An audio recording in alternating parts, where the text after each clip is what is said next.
Welcome to Everyday Torah. My name's Traver. I'm with Jacob for what's going to be the last in this series, The Way of the Wanderer. Jacob, good morning. How are you? Good morning. I'm good. How are you doing? Good. Are you hearing me okay? Yeah, I am. It's a little bit, I guess there's a little bit of a delayed response, so we'll work through it. Yeah. So if our listeners are also seers, your face is going to be frozen quite a bit. That's been something that's been Uh-oh. happening on the internet connection with me and Jacob. I think Jacob said something this morning about the heat being an issue in his area. That said, this is podcast, so you'll be able to hear anyway. I'm getting the audio pretty good, so don't worry about the visual. Anyway, hey, last week we talked about uh, ending this in Numbers. I didn't read the whole thing, but I went through all the sometimes those little titles that the editors stick in are indeed helpful. I'm not a real fan because sometimes I think it misrepresents the text. But that said, Numbers 29, it does talk about the sacrifices that happen in the seventh month, which no one really knows. Hey, this all has to do with the fall feast days. So something's guiding us somewhere as we wander towards something. And you're going to summarize that for us today. Yeah.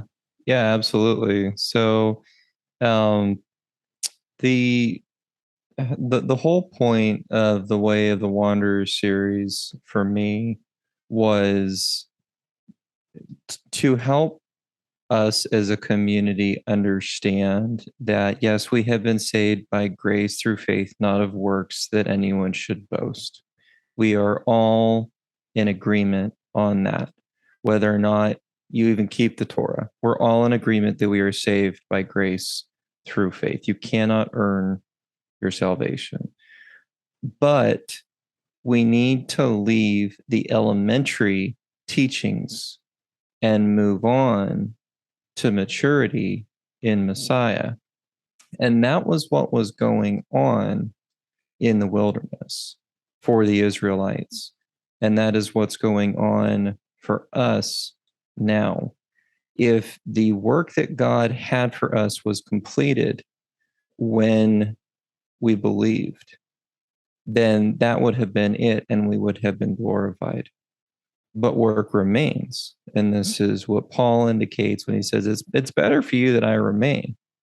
So, this is the goal to summarize all of that for us is that we, it's not enough that we leave Egypt with a mighty hand and an outstretched arm and that he delivers us from our old life into a new life. It is not enough that we accept the free gift of God and the invitation to be grafted into his family. We then have to successfully obey him and follow him in the wilderness so that we might move into the promised land, eternal life.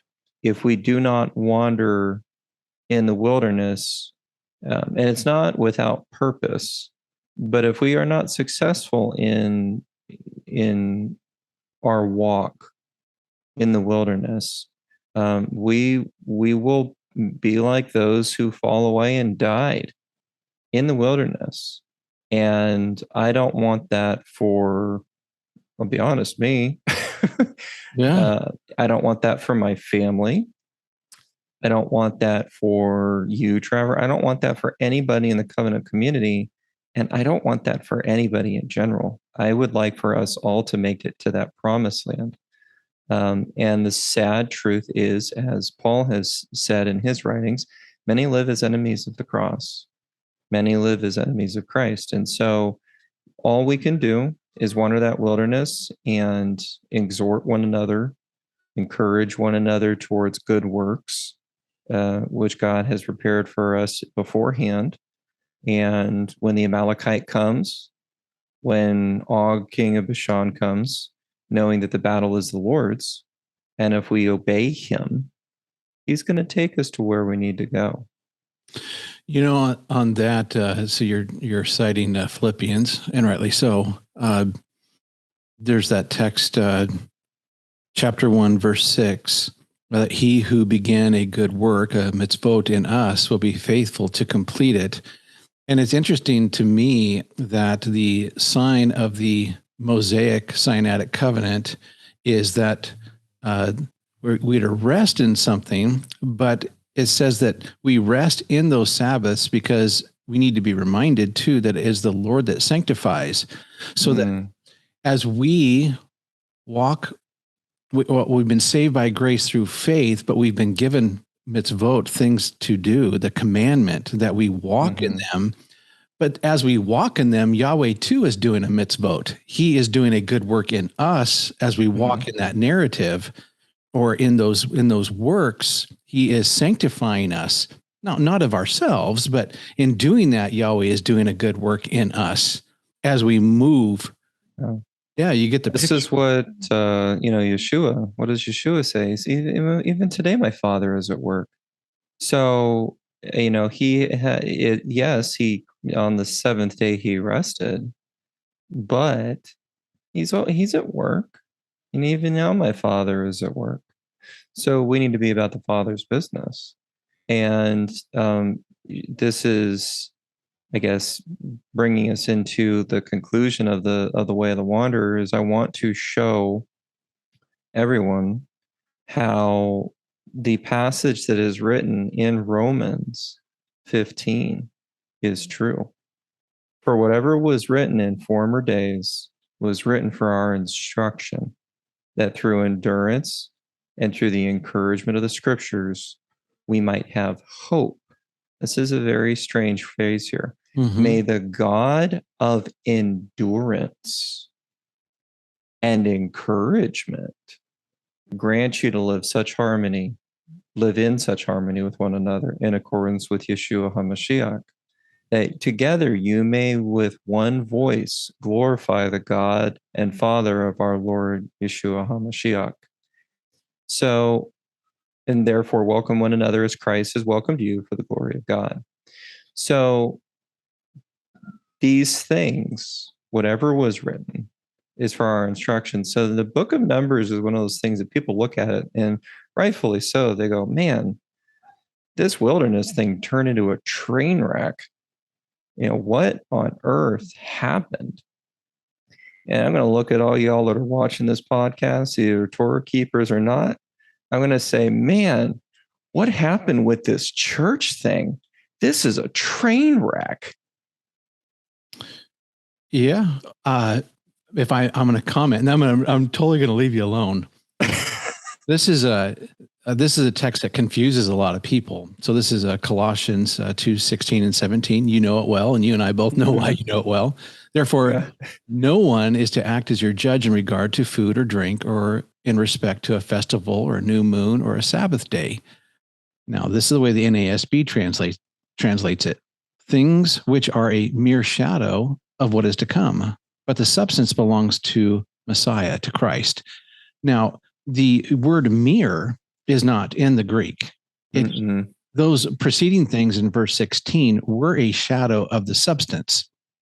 So that said, if I were to take that same Greek construction and go back to the Septuagint, the word shadow, I think it's skia. The word shadow, where do you want to be? In the shadow of Yahweh's wings. The shadow is a good thing. Yeah. It's not a mere shadow, like a bad thing. It is a shadow. So when we're walking in those mitzvot, those commandments, the things that Yahweh has given us, we remain in the shadow of Yahweh's wings as we are maybe lifted on eagle's wings, if you want to use the metaphor, carried to the promised land. But why the train wreck? You get out of the shadow, and it's not good for anybody. No, it's not good for anybody. And here's the thing is, it says that we are to keep his commandments. Okay, so this is what Yeshua says in John. It says, if you love me, you'll keep my commandments. Yep, 14:15. So to walk in his shadow would infer that he is doing them and we are abiding in his shadow as we do them, which means that if we were to not do them, we would not be in his shadow, not under his wings, not under his covering. And I think there's a deeper truth here in that were they not covered by the cloud by day and walking in his shadow? That's where they should be. That's where they should be, unless they were not doing what they were supposed to be. And then they were kicked out of the camp. And then they were no longer in the covering of the cloud, in the shadow of his wings. Couldn't say it better myself. So these things, Romans 15, Paul is not making an esoteric comment. This is not a, I don't even know what, ephemeral, use your word to describe something nebulous, right? This is a very literal thing for Paul. Very, very literal. So again, what I want to do with this closing this up is I'm going to, for those of you who patiently waited, we're going to talk about end time stuff. And we're going to pull together the book of Numbers. And in my opinion, the book of Numbers is written for our benefit because this is exactly what has occurred with the church. This is exactly what has occurred with Israel after Yeshua came and delivered us. And there are going to be things that are going to occur now, in the future. As you do this, it's always helpful, if you would, if you're on real solid footing, just, talk as you would normally talk. But if you ever go into what you think is like, I think this is what's happening, more speculative land, just let us know, because absolutely, it might be clear in your head whether it's more speculative or all the way concrete. But absolutely. Absolutely. Thank you. These are just observations, that's all we can do. You'd be, I'm the first one at the table will say I am no prophet. So you're not going to set a date for us? The Lord. No date. No, I'm not going to set a date. Oh, okay. I'm going to draw some comparisons that are going to make you go, All right. Yeah. But no, there's not going to be any date setting on my part. So let's take a look at the wilderness pattern. Okay. So who delivered the Israelites? It was you'd say Moshe, right? Well, Moshe delivered, he was a deliverer, right?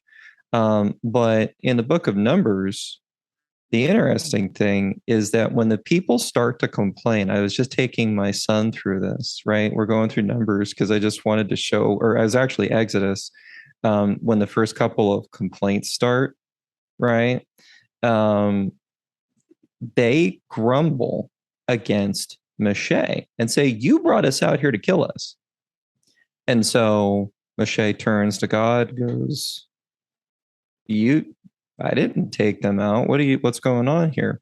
So this sets up this dynamic where the people look at the man and not to their actual deliverer, not to the one who saved them. And so this sets up a very interesting comparison with Moshe and Yeshua, because the writer of Hebrews says that he's greater. Yeshua is greater than Moshe in every regard, okay, in regards to who he is and in regards to what he has done, okay, under the new covenant, or having established the new covenant, having established a better priesthood, etc. So I'm just going to take us through Numbers here and compare it to what we see in the Brit Hadashah, the apostolic writings. Okay. So Numbers 1 through 13. Okay, so they've received the law at Sinai, and they have just received the instruction, the Levitical instruction, right? So they've got the tabernacle, it's up, it's running. Here we go. Numbers 1 through 13 is repeated signs and wonders. Okay. That's the emphasis there. These signs and these wonders have occurred. You have seen what I have done. Go take the promised land. Okay. Okay. Now, Numbers 14 is where the train wreck starts. And I would argue it started sooner, but here's the train wreck. Numbers 14 is the rejection of Moshe and the desire to appoint a new leader to go back to Mitzrayim, to go back to Egypt. Okay. They don't want Moses anymore. They want to go back. They don't want what was just given to them. They've been freed. They've been given this Torah. They've been shown how to go into the promised land, and they reject it and want to go back into slavery. That is what they're asking for. Now, this is Numbers 14, verse 21 to 23. But truly as I live, and as all the earth shall be filled with the glory of the Lord, none of the men who have seen my glory and my signs that I did. And Yahweh speaking here. Moshe never ever says he did any of this stuff. I know that Exodus chapter 6 says, I will make you God to Pharaoh. It doesn't say like God. There is no preposition there. It says, I will make you God to Pharaoh. Okay. But here, the text, and this is Moshe and earlier in Exodus 2, after they get out, when they're getting into the wilderness already, Moshe says, I didn't take you out here. The Lord did. So you guys, if you have a question of the Lord, if you have a worry about provision, go to the Lord. Did you guys just see the massive, shillelagh he just nailed the Egyptians with, right? Like, ask him for food, ask him for water, ask him for provision, and he will provide.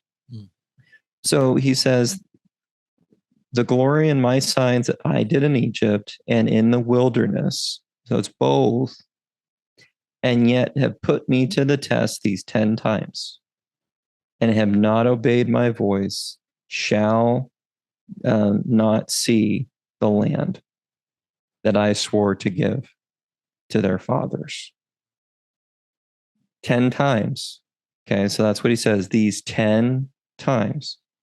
So what we have here is a rejection of Moshe, and who they really despise is the Lord, and it's 10 times. If we look at Yeshua in the Gospels, specifically the Gospel of John, that Gospel is called the Book of Signs by some. Okay, it's the Gospel of Signs because John, they observe, and we won't get into the feast things because John really is organizing it all around the feasts. But there's also signs. And so there are 7 observable signs according to scholarship. Okay, they stop at 7.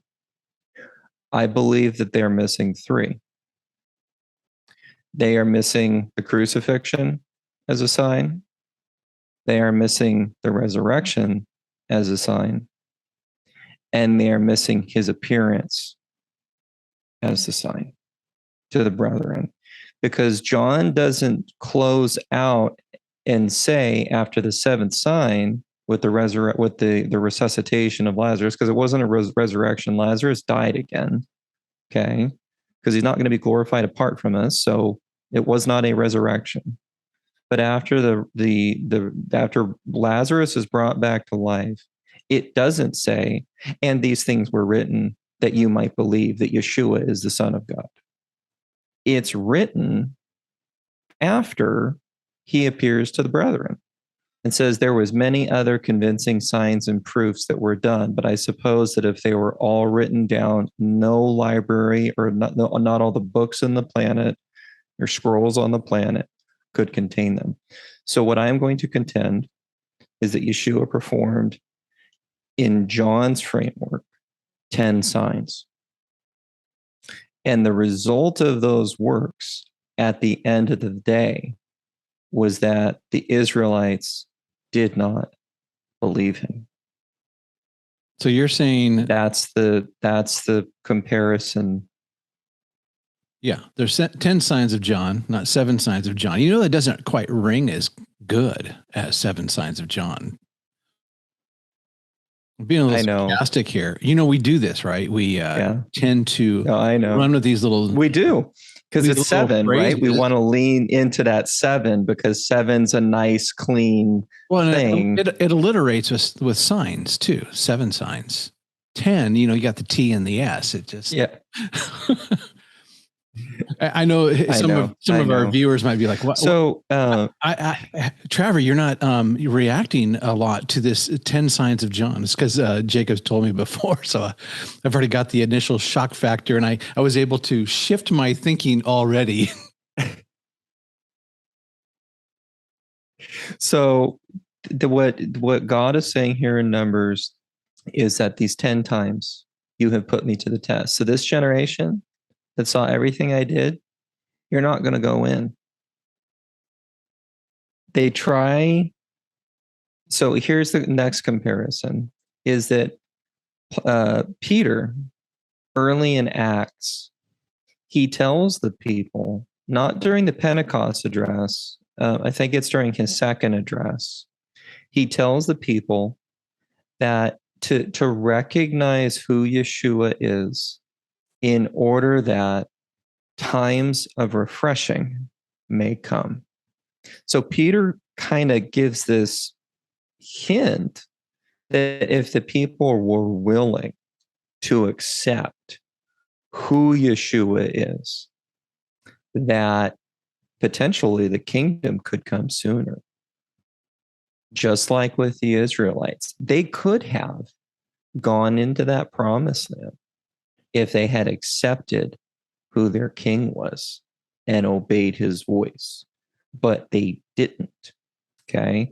What do they say? We have no king but Caesar. When Pilate's telling them, shall I give you your king? We have no king but Caesar. You see, they're willing to be under the thumb of an oppressive Roman emperor than to have their God as their king. That is how depraved that generation is. And that's how depraved the generation was that was delivered.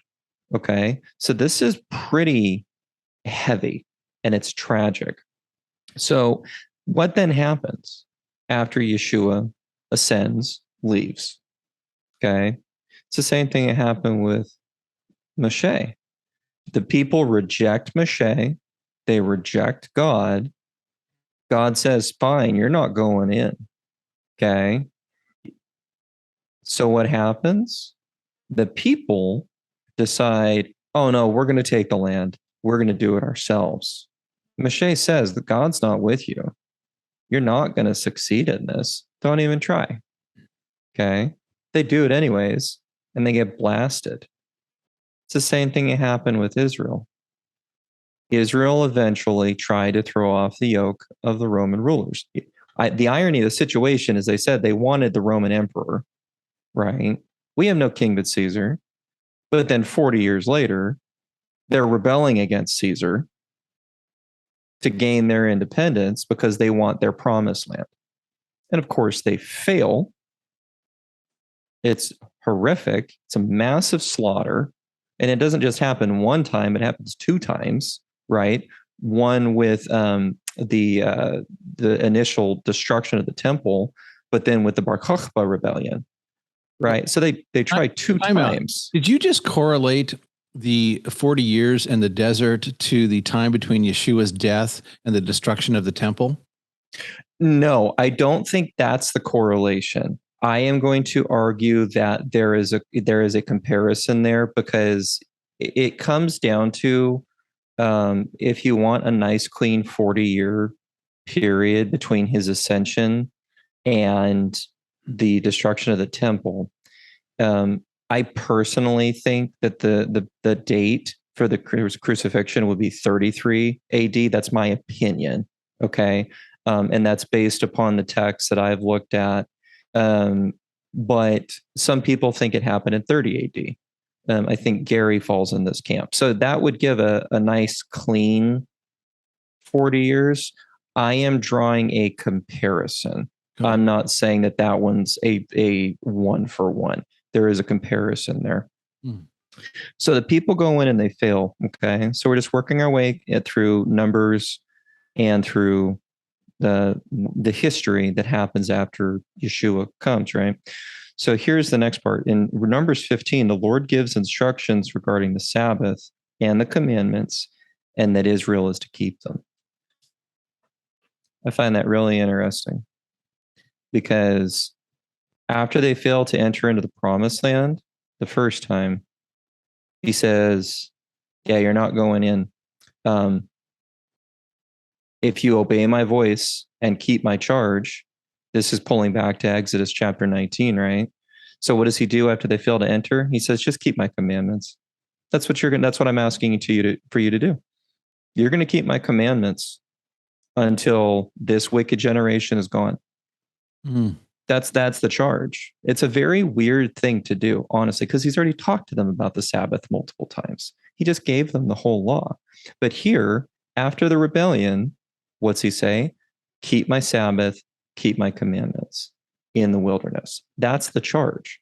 So it's basically, you know what? You guys aren't doing any conquering anytime soon. You're going to be doing a whole lot of commandment keeping, and you're going to be doing a whole lot of wandering. I'll be with you. You're my people. But you're going to be wandering for a while. Keep my commandments. And this is what Yeshua says, right? He ascends. What's he say? Teach them to obey everything I've commanded you. Lo, I am with you to the very end of the age. It's the same thing. Then is this why, if you're not prepared to comment on it, it's fine. But we have the Sabbath breaking punished at the end of 15. That's got to be strategically placed as well. It is, because what happens to the guy who breaks the Sabbath?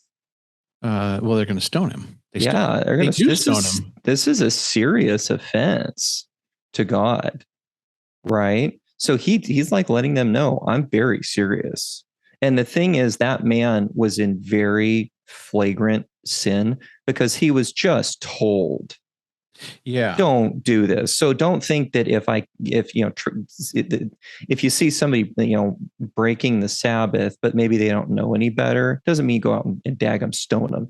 God gave a commandment, and then literally, like it's like almost like the next day, this guy's like giving the finger to God, like, well, screw you. That's right. It is a flagrant foul. It is in your face. He's trying to make a point.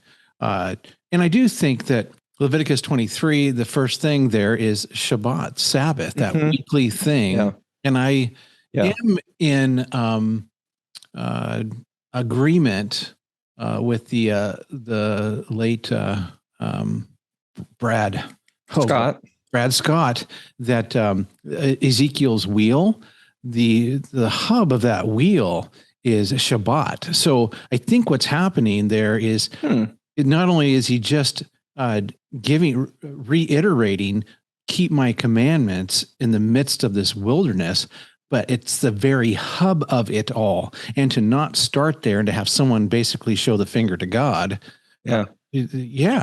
So what's the next thing that happens in the scriptures with Acts? Who drops dead? Ananias and Sapphira. Boom. You haven't lied to man. You've offended the Holy Spirit. Your sin is against God. Boom, drop dead. So basically, this is shock value, right? This is like, I'm dead serious. No pun intended. I'm dead serious. Right. So then we move on, and there's two rebellions in Numbers 16 to 17. Okay. Take place by whom? The leaders of the people. You got to remember, the people themselves in the Numbers sequence are not actually the problem. It's corrupted leadership leading them astray that's provoking the people. In the initial part in Exodus, when they get out over the in my opinion, I think it's your opinion too, the Gulf of Aqaba, and they're into the Sinai, or headed towards Sinai, the people grumble. But it was legitimately the entirety of the people. It wasn't just leaders provoking them. The people are like, food. We've just been running for 10 days, give or take. Yeah. Food would be nice, please. They don't say please, but this is leaders leading people astray. Okay. And ironically enough, this is what the apostles are having to deal with the most in the early church is false teachers coming in, leading people astray, and taking them out of a pure faith and bringing them back under a yoke of slavery. That's what the Judaizers were doing. That's what some of the Gnostics that were getting into this debate. Well, he's not really God, situation. So you have leaders that are leading people astray. It's the same format. So clarify that for our listeners in that if this is a yoke of slavery, wasn't Paul referring to the Torah that you're referring to as now the shadow that they should walk in? What's the difference here? Yeah, the yoke of slavery is you're a slave to sin. And we have to be very careful when we qualify terms because they were not quote unquote you're transplanted from the kingdom of darkness to the kingdom of light. You're a slave of sin, but now you're a slave to righteousness. You're still a slave, folks. I don't know if anybody's recognized that. You are still a servant of the Most High. Okay. You are a servant of the king. So you have simply exchanged one ruler, the devil, the rulers and principalities, for a new one. So the yoke that we've been freedom is the old life being under sin, because what Paul qualifies is that realistically, you don't even know what sin is until you have the law. But once you have the law, do you go back and then just start acting the fool? No, you walk like you're a slave of righteousness. You walk in the Torah. Now, let me ask I'm going to try to push this a little bit further and to say that, yes, I do think that, especially in Romans, that the subject of Paul's discourse is a moving out from the law of sin into the law of righteousness. We're leaving Egypt, coming into a new place where we're going to give the members of our body over to righteousness. Now, I do see at sometimes that Paul is referring to the Judaizers in the sense that they had the group of the circumcision, the yoke of somehow salvation is by adherence to a particular set of Jewish laws. And so there's that yoke there as well. So would that also be fair to say that that would also fit under the rubric of what they're not supposed to give themselves to? Yeah, it's anything other than a pure faith. This is Deuteronomy. Do not add, do not subtract.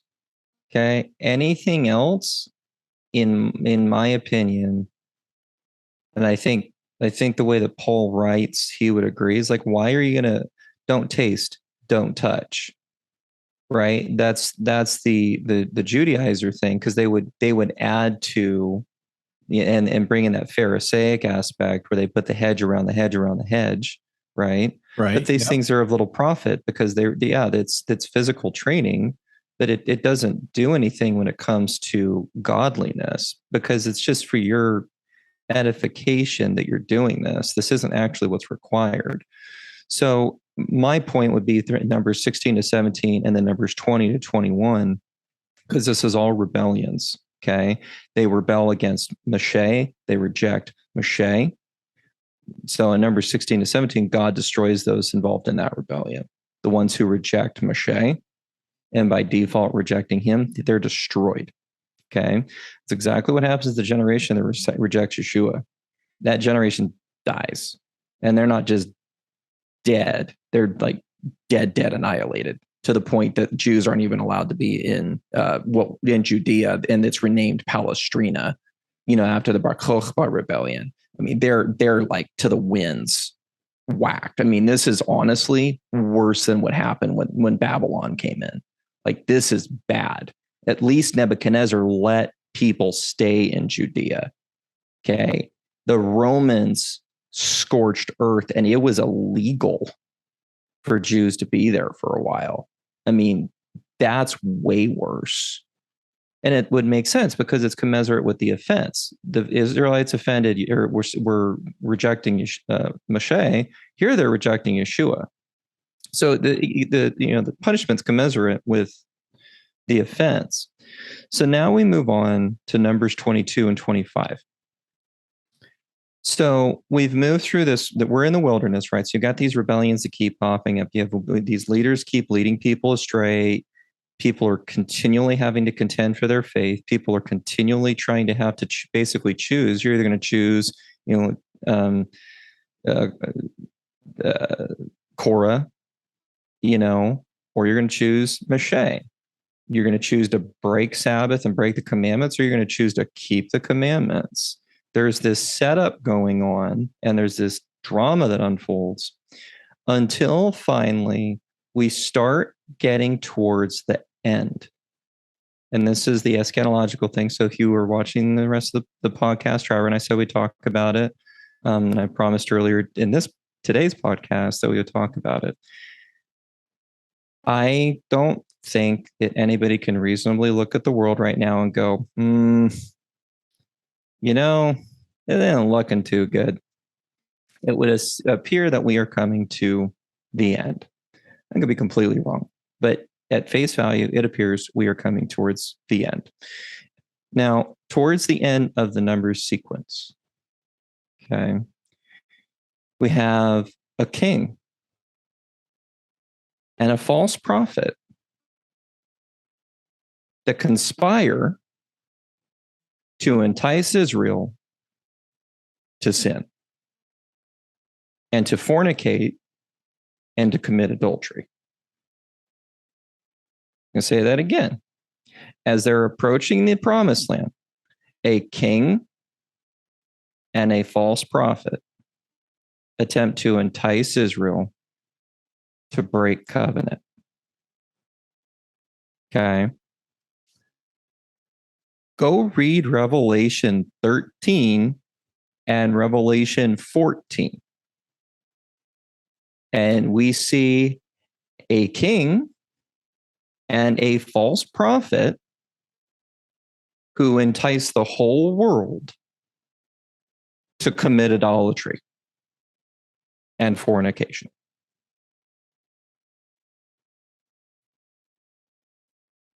Okay? I mean, it's there. This is not like a secret thing. It's just boom, right in your face. And the interesting thing is that in the first 3 chapters of Revelation, Yeshua keeps talking about Balaam to 2 of the churches. That's really weird. And he talks about Jezebel to 1 of the churches. Really weird. Why? Because it corresponds to false prophet and idol worship. Because Jezebel was leading the people astray. And while she was doing that, it did not rain for 42 months, 3.5 years. How long is the woman in the wilderness in Revelation? 1,260 days, which corresponds to 42 months, which corresponds to 3.5 years. Okay, so it's there. It's just you have to kind of like almost do like one of those magic eye things. I don't know if you had those when you were younger, but like you kind of have to like let your eyes relax, and then the picture that's really there appears. There's a reason he's making these subtle references. Okay, so now we have moving towards Numbers 27. Okay.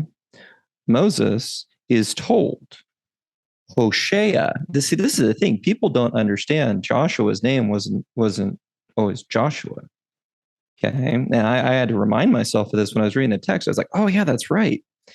No, so Moshe is told Hosea will bring the people into the land. Okay. So Hosea is deliverance. That's why Hoshiana is deliver us, save us, right? But Yehoshua, which is what Joshua is almost like putting it into a he will save us, or but it's adding in this Yah element too, where it's like Yah, it's either Yah Hashua, or it's people are, is this bringing in the divine name with Yod He Vav He, what's going on here? But he's called Yehoshea, but then it's Yahashua. And I think this ties in to what we see with what's going to occur, is that he who began a good work in you shall carry it on. Okay. And we're told in Luke, you shall name him, in the Greek text, it's Jesus, but Jesus, little fun factoid, Jesus in the Septuagint is used for Joshua. Okay. It's also used for Jesus in the New Testament. So Jesus is Jesus. So Jesus could be just, if you were to just see a text, a little flashcard, and it said Jesus, if you were to say Jesus, you'd be half right. Because if you flip the card, it would also say Joshua. Okay. So again, shadows, types, these things were written for our benefit. So who's going to bring the people into the promised land? Yahashua. The difference is Yeshua is both a greater Moses and he is also a greater Joshua, because Moshe broke faith and didn't enter the promised land. He did not regard the Lord his God as holy. And he said, shall we bring water from this rock, you rabble? And he strikes it. It was at that moment he forgot who he was, because he made himself the source of the miracle. And what's incredible is how much power and authority that he had, that God allowed him to strike the rock and it still produced water. That's the crazy part. Okay, he did it and it still produced water, but he included it in the shall we. And Moshe, and Yahweh's like, oh, Moshe, no, you did not regard me as holy. You're not going to go into the promised land. So this is where Yeshua is different. Okay, because he is faithful alone in all of God's house, not as a servant, but as a son. So he is greater than Moshe. Okay. Now, here's the kind of the culmination here. You kind of had opened up with the feasts, and just the feast. I'm so thankful to you, Traver, because I thought I was so irritated when I got to seminary, because it's like, what am I really going to learn here? I don't know Greek. I don't know Hebrew. I got that. But like, what's that really going to contribute to the depth of understanding of the scriptures? And then Torah happened to me, and the feasts happened to me. And the feasts have blown open the door on the entirety of scripture for me, in a way that I was just like, how can 7 days make such a massive difference in understanding how God operates? And it is just mind blowing to me how these 7 days, 8 if you include Shabbat, these 7 holy convocations make all the difference in the world. So thank you for that. But here's the thing. We move from Numbers 27. So we have a king and a false prophet trying to deceive the people. We're told Yeshua is going to get them into, or Yahashua is going to deliver them into the promised land. But then we get the daily offerings starting in Numbers 28. Okay, we're told to keep the daily offering. We're told to keep the Shabbat offering. We're told to keep the monthly offering. And we're told the whole feast cycle offering. We're given four sets of offerings. After we're introduced to the false prophet and a king. Okay. Go ahead and the reader or the watcher, the viewer, there we go, that's the word. Go ahead and turn to Daniel 7:25.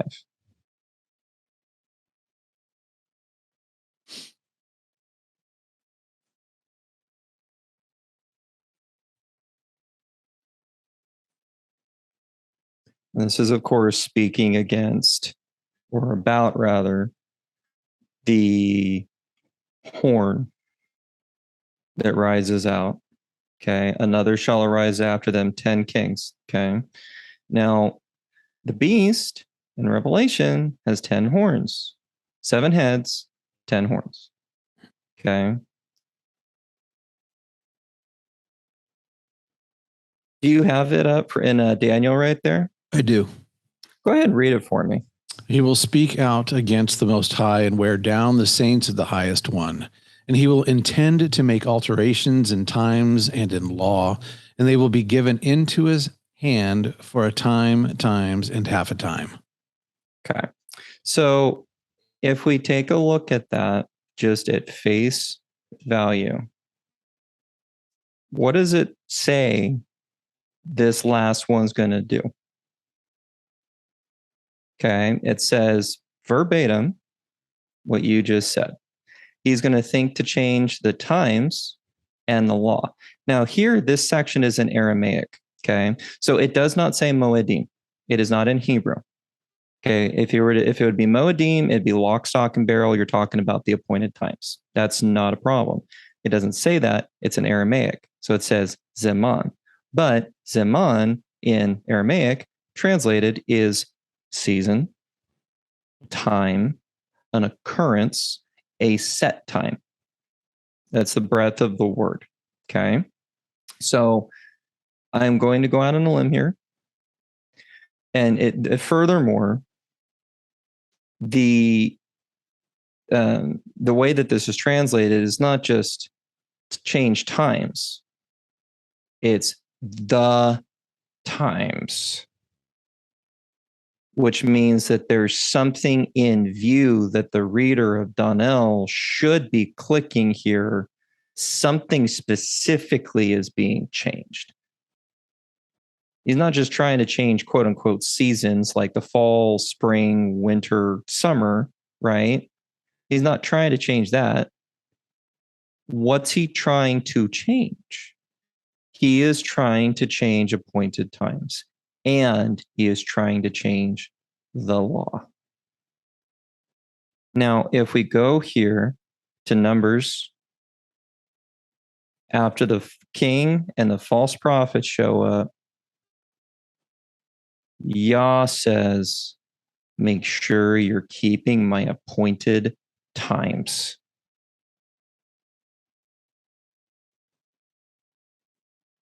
And I've always wondered, this is such a weird place to put a reminder of offerings. Why would you put a reminder for offerings here? Of all places, it just doesn't make any sense. Not that God couldn't just do it for, obviously he could just do it, but it just doesn't make sense, right? It doesn't fit with the structure of the book in the general flow of things. We're going in narrative and all of a sudden we're back. Like he could have talked about ritual impurity here, but he chooses the Moedim, specifically the offerings. And what does this beast also do? He takes away the offering. That's the other thing the beast does. And if you go to Daniel 12, you'll see that. I'm glad you said that because I'm looking for it in 7 and it wasn't explicitly there. So Daniel 12. Yeah, let me pull it up here.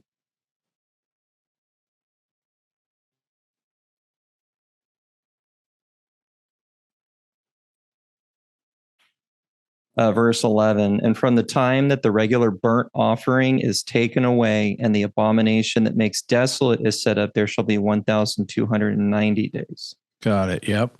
Okay.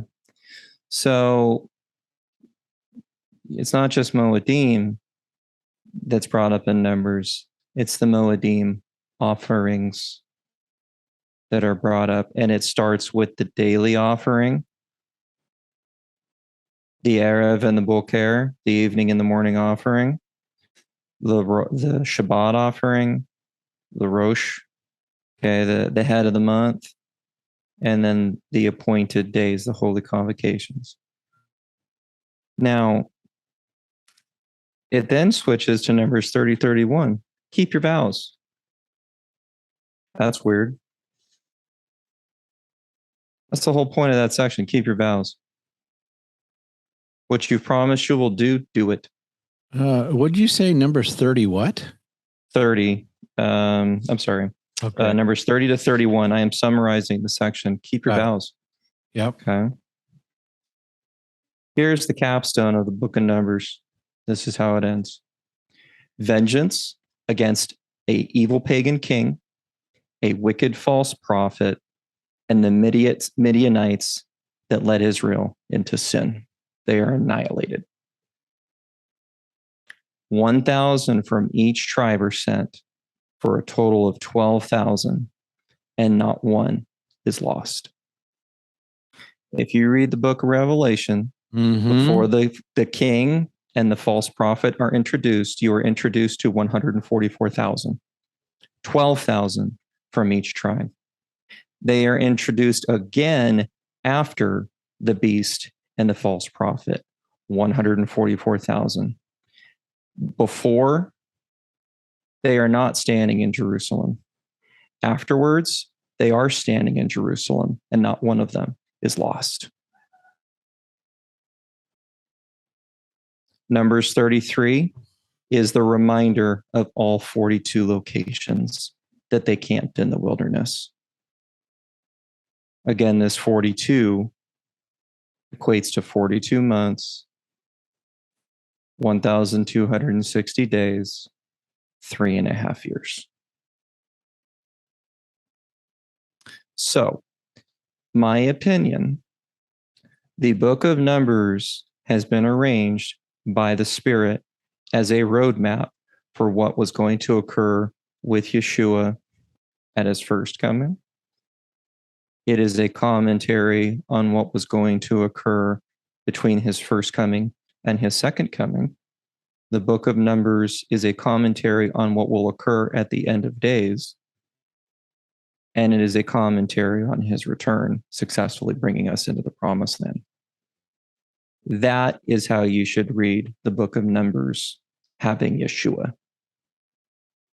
Without him, book of Numbers it's just like a train wreck, right? You're like, man, this is really depressing. This is almost depressing as the book of Judges. Okay.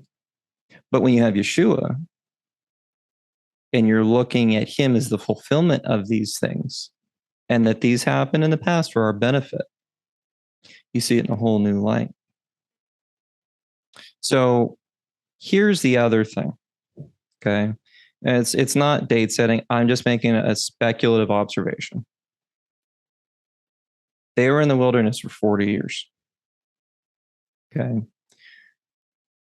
The language that is used by Yeshua in Luke chapter 4, he reads from Isaiah, and it says, I have come to proclaim the release of the captives, to proclaim the favorable year of the Lord. That is Jubilee language. Okay, that's a complete reset. It's supposed to be a Jubilee. He stops, closes this or rolls up the scroll, and doesn't read the next verse, which is the day of vengeance of our God. Okay. A Jubilee year happens on the 50th year. Okay, so the way it was calculated is that every 50 years, you had a complete release, reset, return, everyone's returned to their ancestral heritage. Everyone. Slaves are freed, whole thing. He says he's come to proclaim the year of the Lord's favor. Okay. But what happens? They reject him. They refuse to accept the year of the Lord's favor. They refuse to accept the release of the captives. They refuse to accept the return of the land. They refuse it. Okay. And they go into the wilderness for 40 years. Generally speaking, when Yah disciplines and or punishes, the punishment is commensurate in some way, shape, or form with the original offense. We established this earlier. We have a situation where, for example, with the kingdom of Yehuda, they are kicked out, and the punishment is commensurate with the amount of years that they did not give the land its Sabbath year. Okay. So they did not give once every 7 years, supposed to give the land a rest. So that it amounted to an offense that equaled 490. Or I'm sorry, it was 490 years. So if you divide that by 7, that results in a 70-year exile. That's why they got 70 years. Okay. So when I look at this situation and why Israel did not why did Yeshua not immediately lay hold of the kingdom? They rejected him. So the punishment has to be commensurate with the offense. My opinion, the offense was a refusal to accept the Jubilee year.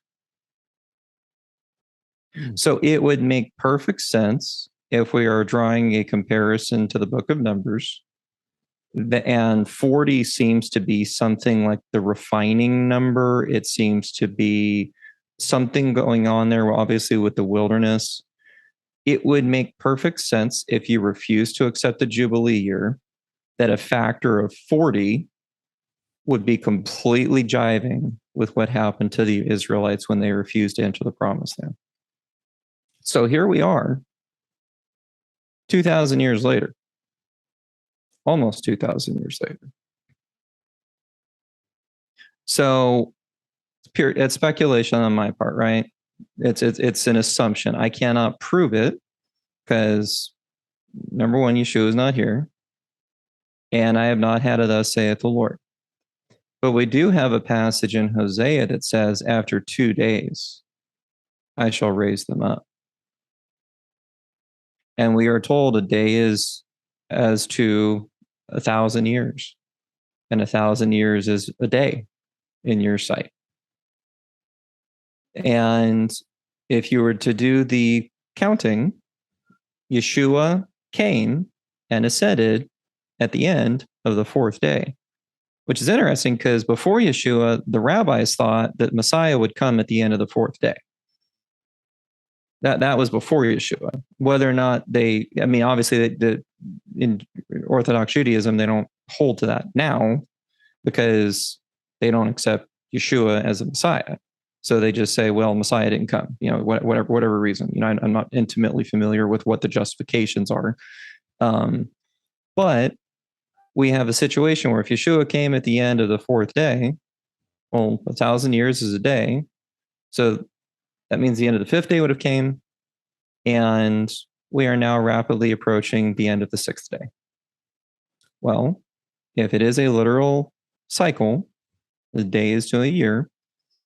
If 6 days are wrapping up, we have 1,000-year millennial kingdom. That's the 7th day. Okay, it's 1,000 years of Shabbat. The earth rests under the reign of the Messiah. So I just look at these things and I go, if it walks like a duck and it quacks like a duck, maybe it's a duck. So again, I'm not going to pinpoint dates. I'm just not going to do it. I'm just looking at these things going, Yahweh's pretty good for his word. If he says he's going to do it, he's going to do it. So this is a faith thing. This isn't a prediction thing. This is Yahweh promised. And he's not a liar, right? So I say these things in hope. So that is, to close the way of the wanderer, is we have been wandering now for 2,000 years. We have been waiting for him to safely bring us into the promised land. And this is what is honestly told to Daniel in Daniel chapter 12. And it's that those who know their God will do. Okay? So, and it's supplied shall do works. That's what we're supposed to be doing. That's all we have ever supposed to have been doing. I apologize. That's actually Daniel 11:32. And it's in this interplay. It says, "Those who do wickedly against the covenant, basically violate the covenant, he'll corrupt with flattery. But the people who know their God shall be strong and shall do," in parentheses, works, great exploits. So again, this is the comparison between following anti-Messiah, you did a video on that, and following Messiah. If you know your God, you shall do works. If you do not know your God, you shall violate the covenant and be corrupted with flattery, and you will be destroyed. So it's a choice, folks. Do not wander in vain. Do not violate the covenant. Keep the covenant. Keep his commandments. Do not fall for the fake Yeshua, who's going to tell you, yeah, you can eat pork. Yeah, you can break the Sabbath. Those were just a shadow of things that occurred. That's done. I crucified that law. I put that law up on the cross. You don't have to do any of those things. Yeah, no, you can do stuff with, X, Y, and Z. That's not my God. That's not my Yeshua. There ain't no way my Yeshua is ever breaking any of his dad's commandments, folks. And he's your Yeshua too. So you better know your God. And if you know him, you're going to do works. And I'll see you in the promised land. Jacob, thank you for a nice wrap up there. The commandments of our God to walk in the shadow as we do them. This is a 3-dimensional love letter that we get to walk in and get to kind of see what's going to unfold.